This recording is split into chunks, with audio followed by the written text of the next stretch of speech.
back to another new edition of Windows on Current Affairs, and today we're going to embark over the topic of tourism. Why? Because it's one of the most important venues for national income, and because there is nowhere else like Egypt where you can promote for tourism, where you can enjoy tourism. You have several types of tourism, more than 100 types of tourism, you name it, and a totally friendly nation, and 1/3 of the world monuments, and of course a different season with a different taste.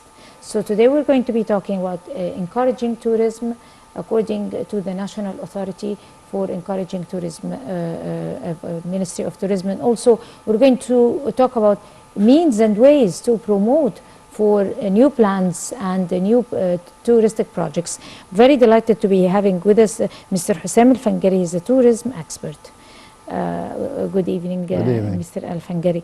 Let us first talk about the tourism investment. I mean, nobody have ever touched that particular phrase. I mean, that particular notion or expression. Probably people are investing all the time in tourism, but in different ways. But nobody talked about the investment in its own right. Talk to us about tourism investment and how does it work? What exactly are the elements of tourism investment? Well, actually, thank you for inviting me for this program. About investment in tourism, of course, it's one of the most important issues that always we talk about it, how it should be, because Egypt, as we always say, that it has all the foundations for being one of the most important countries in the world for the incoming of tourists. But we still have some problems in the means of how we can implement the investment procedures, and how we can also not be focusing on certain places, certain issues. For example, one of the issues that we tried to discuss this last Saturday about this issue, that we had an encounter, some of the NGOs in Egypt and one of the deputies in the House of Commons, to discuss this point. And we got to some conclusions about the investment, how it should be improved.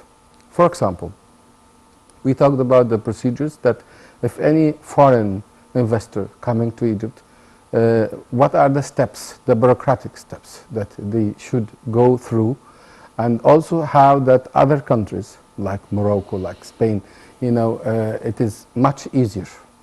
This is one of the issues. The other thing is how the Egyptian Authority for Promotion of Tourism, as a public organ, could help on, you know, showing the people how can they invest and, you know, improve their investments in tourism, like in some small points, like for example handicrafts, like the small events that could be a little bit like odd or different for you know, promoting or encouraging more tourists come from all over the world. Also, how can we study the experiences of other countries, some leading countries, according to the statistics of the United Nations Tourism Organization. For example, I was delighted to be the one who tried to explain about the Spanish experience in investment itself, and how that Spain itself is one of the most stable, you know, let's say, countries for tourist investments. In Egypt, we were leading this. You know, we started to give the first, you know, steps to the Spanish experience. But afterwards, with some bureaucratic, you know, procedures and some kind of problems that we had, like for example, when we suffered from terrorism in some years, this was an important issue for investment, and it stopped it to some extent. Now that the atmosphere is much more positive, all the public organs are encouraging for investment. Now we could be thinking about different way, about new ideas, you know, not to be repeating the same. For example, about how can we invest in the tourism fairs? All the time, we do the same for the last, let's say, 30 or 40 years. Egypt does participate in the most important, tourism fairs like the WTM in London, the FITUR in Madrid, and the ITB in Berlin. These are the three major tourism fairs. How do we invest in this? We participate by a stand, one stand that is called Egypt. But if you go to the stand, for example, next to us, you will observe that they are not participating with the name of the country. The regions, the different regions of the same country does have a right to invest on their promotion, on their showing the world what's the importance of this region in comparison to the rest of the country. For example, in Spain, every region does have a right to invest in showing the tourism. Regions inside Spain? Yes. So different pavilions for one country? The pavilion itself is big, so it does give the opportunity to, for example, for Andalusia to participate by itself, not as Spain. Spain is a country, but Andalusia, for example, it's much more attractive. Yes, and because actually everybody knows Egypt. Nobody, in the world does not know the name of Egypt. The problem in our investment is that we don't invest on our regional, areas. For example, now people start to ask about Siwa, but they don't know where Siwa is. They know about Mars Alam, but they are not sure how they can get there. This is the important now, how important... You need more focus, intricate details. Yes. So Mars Alam should participate, for example, as a separate region, as a separate destination within the Egyptian pavilion or within the Egyptian stand. Sinai, Alexandria, Luxor, Aswan. We always did the same, that we sell our product as Egypt as one. It's a program where you will have to visit all the parts of Egypt within certain programs. And that makes sense. You can't cover one huge, big 100 million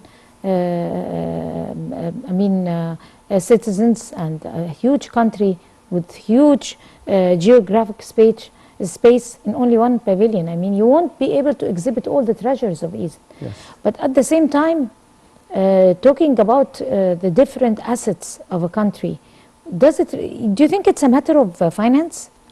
No, it's a matter of the vision. Not a finance, it's a vision. We have to give the idea about that Egypt is not only one word. It's a big meaning. And different types of tourism seasons. Of course.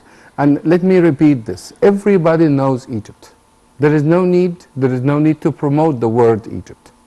What you need to promote is what is inside Egypt. Yes. What are the different types of tourism? For example, we start to talk about that there is diving in Egypt. Many divers in the world consider that the Red Sea is maybe the best or the most important diving site in the whole world. But we don't participate as Red Sea. There is no, let's say, propaganda about the Red Sea itself, which satisfy any visitor to the fair. I want to get more information when I visit the fair in Madrid about the Red Sea. How can I get that? This is the importance of a tourism fair, that apart from all the information that you can find on the internet that everybody can do, that you get satisfaction that you meet somebody from the destination, an Egyptian, who can explain to you about the Red Sea. A publication that explains this. So this is actually what is more effective.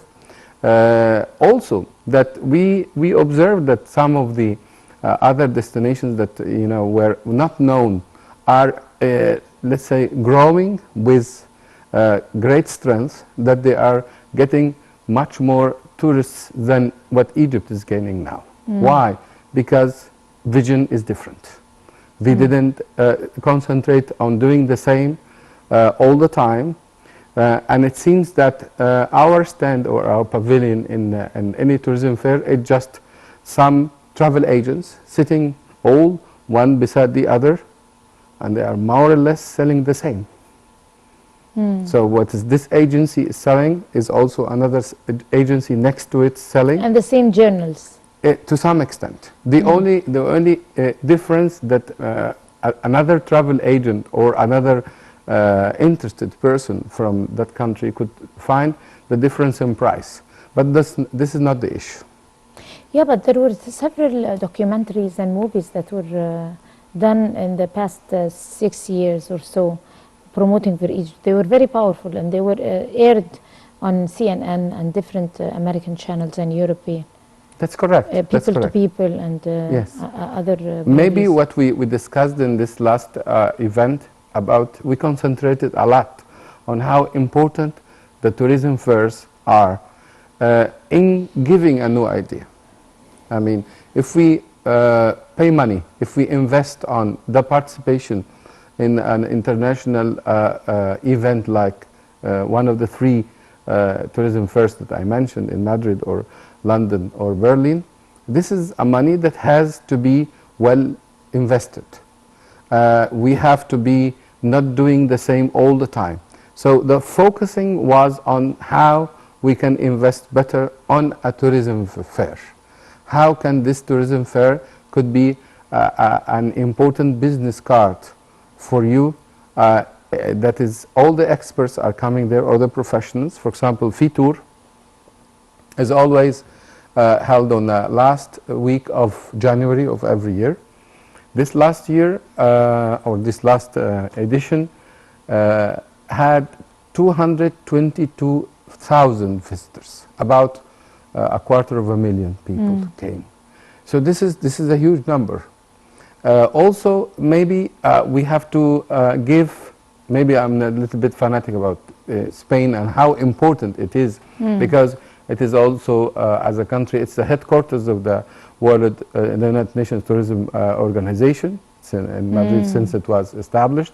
So actually, Spain and FITOUR as a tourism fair is very influencing and very important, and we can do much better, and not repeating the same ideas of the last years. Yeah, it sounds excellent saying that, and it's totally true that those countries, you can do very professional touristic campaigns, and very expressive and very appealing ones. I mean, grabbing the attention of every passerby. But at the same time, their products are very little. What they possess is very, very modest. Yes. Compared, very little and modest compared to what we possess in Egypt. The treasures, I mean, gastronomy in its own right. I mean, the Egyptian cuisine by itself is one booming tourism. This is one of the issues that nobody promote this. Nobody. The seashores everywhere, everywhere. It's the deserts, the safaris in Egypt is a one story. Of course, Aswan and Luxor and the treasures and the antiquities and the history, the monuments, everything, and even the mysteries of the stories of the history is very appealing to people. And totally true that we need to work more hard to be able to, accelerate that particular issue of displaying Egypt to the whole world with its real beautiful face. But at the same time, we see very little, very small areas and places, and very modest places, like some places in Hawaii, like some places in Mexico, Cancun, for example, as a spring resort, and you can see it booming and very popular. These experiences need to be studied, at least. Yes. We're not talking about copying experience. We kings are not supposed to copy because we're very rich. But we should study, observe. That's right. That's why I tried to, insert that we, in our, implementing of, let's say, strategies, we don't focus or we don't give the importance to how other markets grew. Exactly. We always look at Italy, Rome, for example. Yes. We're not talking about the Vatican and Tivoli and all that. No, just about the Rome. the Fontana di Trevi, Piazza di Navona, the Del Corso. You know, it's not as old and authentic like the history we have. Of course, this is the issue.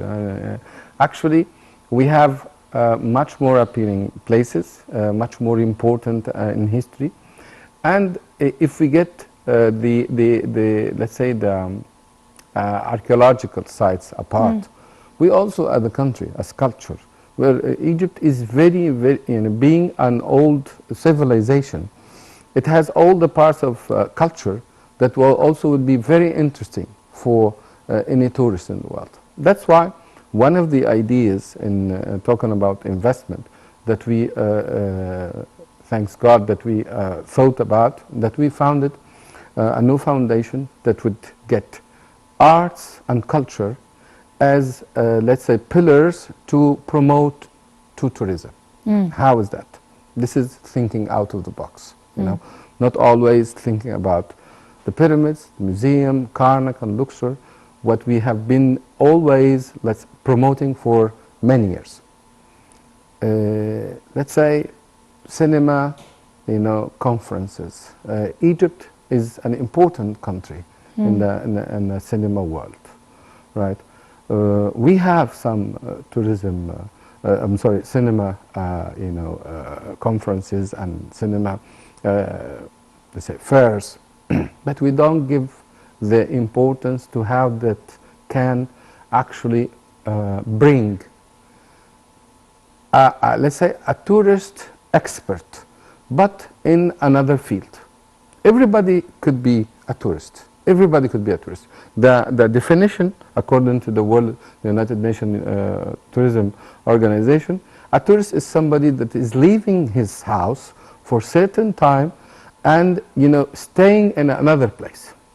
So that, let's say, cinema professional that is leaving his place in Rome, in Mexico, or whatever place, and coming to participate in a cinema venue or in a cinema fair. He is a tourist. He is a tourist. We can, you know, give this importance to these kind of fairs to bring, you know, or to make the participation easier for many countries, not to be concentrating on the famous or the most traditional cinema countries to participate.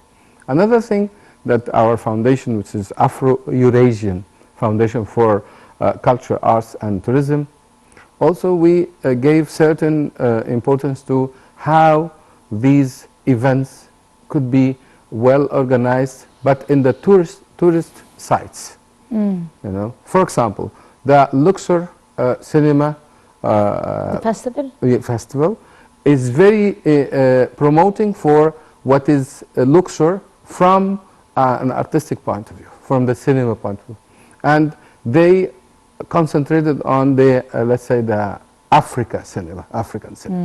So this is actually, let's say, this is one of the best ways of promoting tourism coming from Africa. The market share that we have from the African countries is very, very limited. You know, being more than 48 countries in Africa, and we are an African country, and we have, you know, airlines coming from these countries, and Egypt Air does fly to all of these capitals. The market share of the African countries is very limited in comparison to the traditional market of Europe. We have always focused on Europe as the only coming market, you know, and the only countries that could come to Egypt. This is one of the points, you know.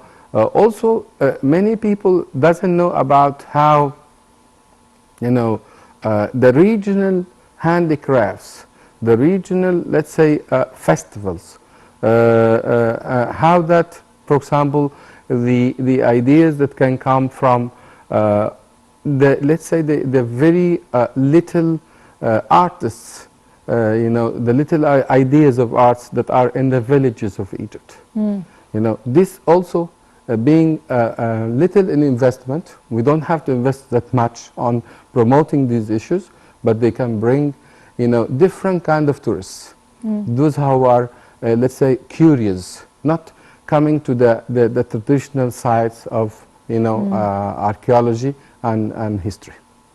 That's true, and it's everywhere else in the world. Whenever you go to visit a country, spend a vacation, you have a specific aside that type of business. The fashion there, I mean, the folkloric, Yes. you know, costumes, and you know, there's some accessories that are related to the place. Even if you go to the Vatican. Yes.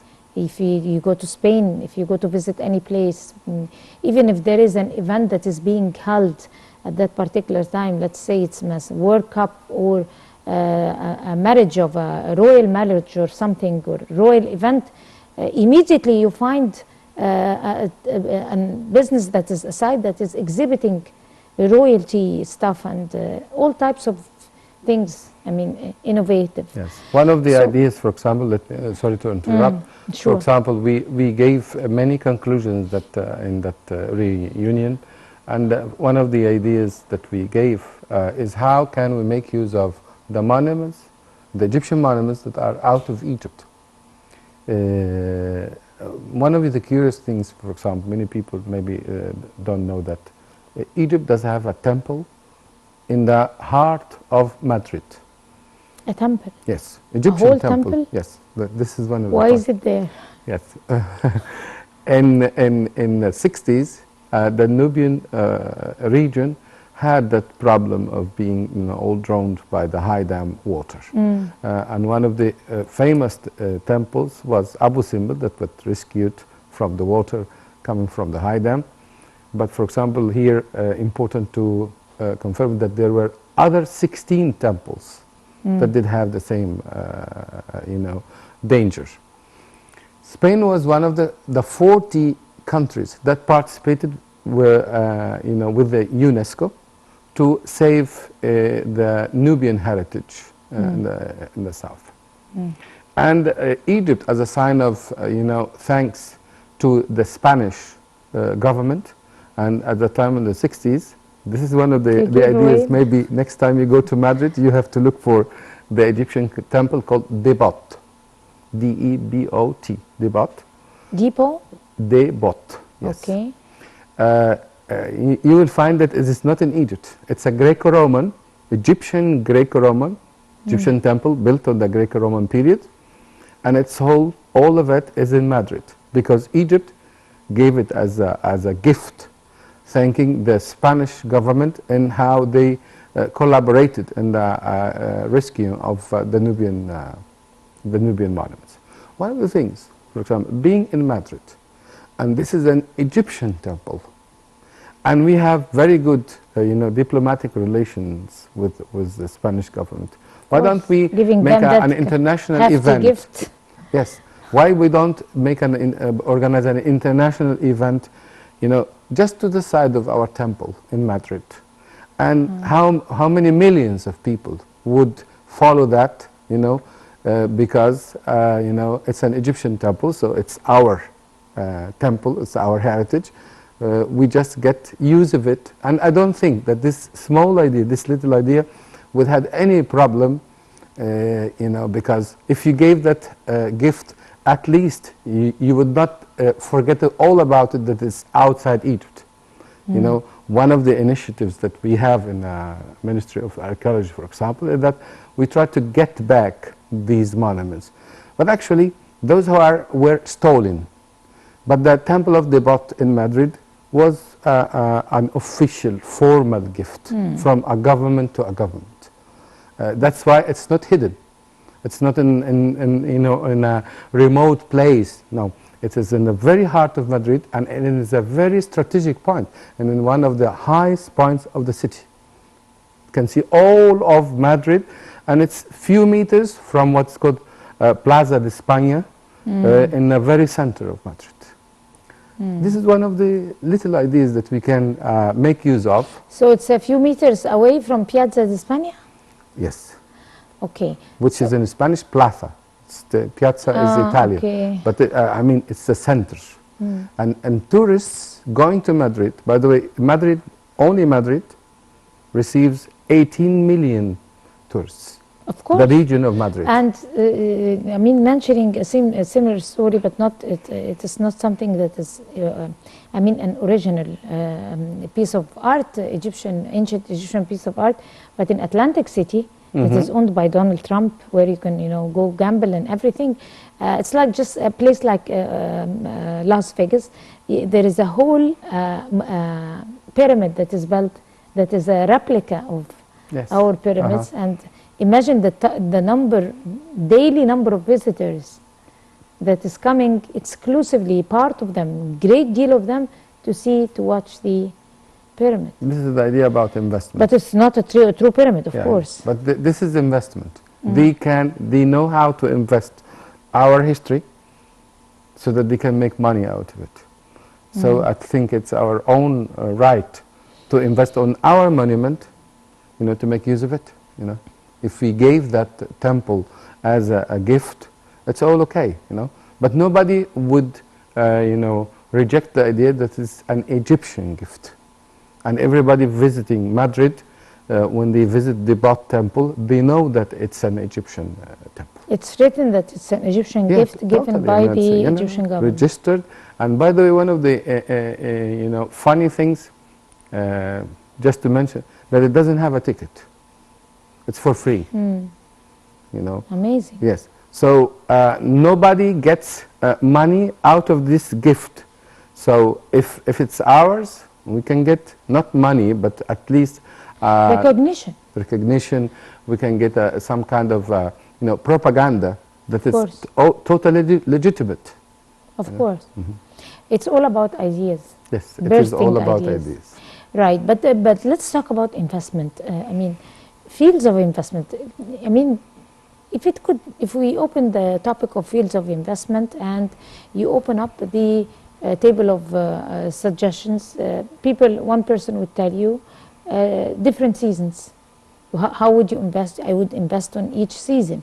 I mean, there is a summer season that is for the seashores, and it's for and there is a medical tourism, and there is religious tourism, and there is conference tourism, and cultural ecotourism. But at the same time, I mean, for example, let's play it like that. Take this winter season. How can we invest on the winter season? Especially at this time of the year where you have earthquakes, you have military complex, and you have snow, unbelievable harsh weather in the United States and Europe. And the situation is not at its best. While in Egypt, people are thanks to God, touch wood. Yes. We are it's a haven for tourists. It's a touristic haven. So this is true, and let me tell you in other way that actually we are having a very excellent season this year. By the way, this week, for example, in Cairo, some of the hotels are fully booked. You don't have Fully a room. booked. Yes. This is one. We have to stop and think when things are like that, because sometimes when we get an optimistic season like that, we feel that we don't have to think about what we can do in the next season. We start to be happy about the numbers. We start to be about how to get high rates on our on our hotels. But for example, as winter season, I think that all what is out of the box ideas. For example, let's say events, festivals, all what is let's say things that are not organized before. This is the best issue. Or we can get away from the places that always are receiving the tourists. If Cairo, for example, is fully booked, maybe Marsa Alam is not that fully booked. Maybe Hurghada is not that fully booked. But is it suitable for that time of the year? Yes, yes. And to actually, one of the other issues is that we have to think about the next seasons, what to do. Not only this season. If this season is, I mean, think ahead. yes, there has to be a vision for 10 years to come. One of the important things that is going to happen maybe this year is the inauguration of the Grand Egyptian Museum. Of course. Everybody as Egyptian, we have to know how can we participate in that, and how this important event that is concerned, a major concern to all of the Egyptians, how can we help on this? How can we do more, enhancing on tourism? At least knowing the date of the inauguration. All the area around this Grand Egyptian Museum has to be very ready to an international event like that. And launching for a propaganda, I mean, Yes. selling accessories that are related to the idea. This is the point, that maybe we will know about this inauguration 1 month before. This is not enough. We have to know, sometime, in advance, in order to be ready for this. Maybe we can promote some special, participation for the inauguration. Selling some programs in the middle, to be present on the inauguration. So this is another issue, organizing with much time in advance. So talk to us about also the different, attractions that Egypt is distinguished with amongst other power countries. Like, for example, we have, like I earlier mentioned, gastronomy. The Egyptian organic cuisine is very, very authentic and is very popular, very attractive to people, especially people, in modern life. I mean, people do not use, they eat the organic food and they eat healthy, green, that is a cuisine that is plant-based cuisine. You eat, our lentils and you eat our falafel and everything, and it's very healthy. Yes. You never find that type of food in the United States or in England. No, and we don't give that necessary importance to that. Sometimes the tourists can a little bit complain about the food, that they didn't taste the real Egyptian food. When they go to the restaurants, we do our effort that the taste should be international. Why? And they do not want the international. Yes. If you go to India, actually, you are looking for a real, authentic Indian taste.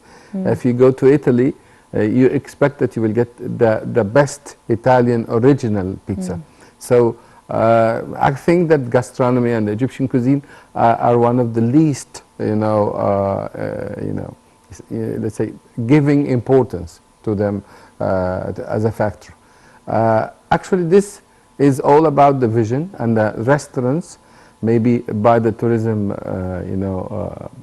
promotion authority, they can give more opportunity to little restaurants that can show the real Egyptian cuisine with some enhancing, some investment on them, some helping in opening. Exactly, but that is something that's a common problem in most of the countries on the end of the Mediterranean. I mean, if you go to Italy or Spain, you never eat the best pizza except in very little shops in the street. Yeah. When you go to the United States or England, you never eat the Chinese food in Chinatown. You eat it in very, very little small shops, Chinese. Very modest. Very moderate vendors who are selling the Chinese food and doing it by their hands. It's always the same, and people would go to those small places, prefer it over big restaurants. Yes, of course. But like you said, you can focus over those small shops, and you can try to polish them. You try to make the best of them. Yes. Make up for them.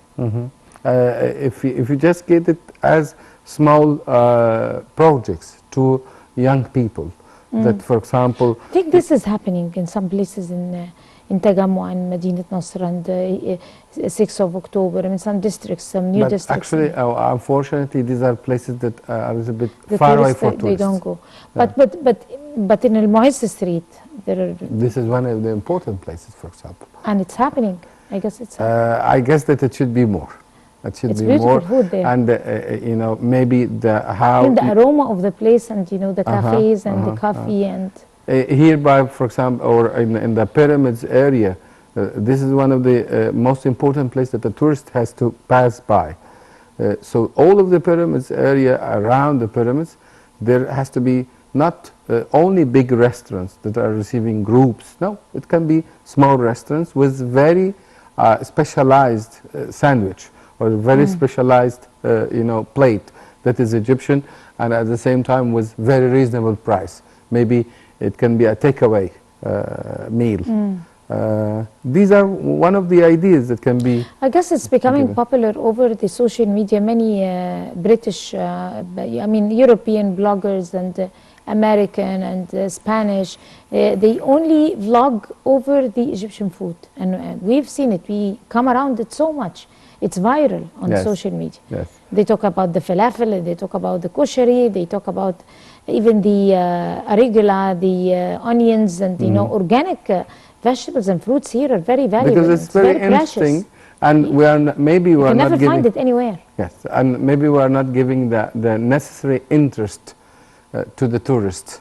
Maybe by the bloggers, they know more, but actually, if they look for that when they come to Egypt, maybe they will have a little bit of a difficulty to find these places to be tidy, to be clean, to be easy to reach as places. What if they raise a campaign about to raise awareness about type of vegetables that are not really very common in the United States or in Europe? For example, this is very important. Like the Yeah. beans, it's like the peas, and you know, there are some vegetables that you can never find it except Let me over tell you here. one of the funny things. You know, I met some family, an Indian family, and they They have asked. nice food too. Yes, and they asked for hawashi, and I was impressed that they know that we have something called hawashi, and they came to Egypt, and one of the you know,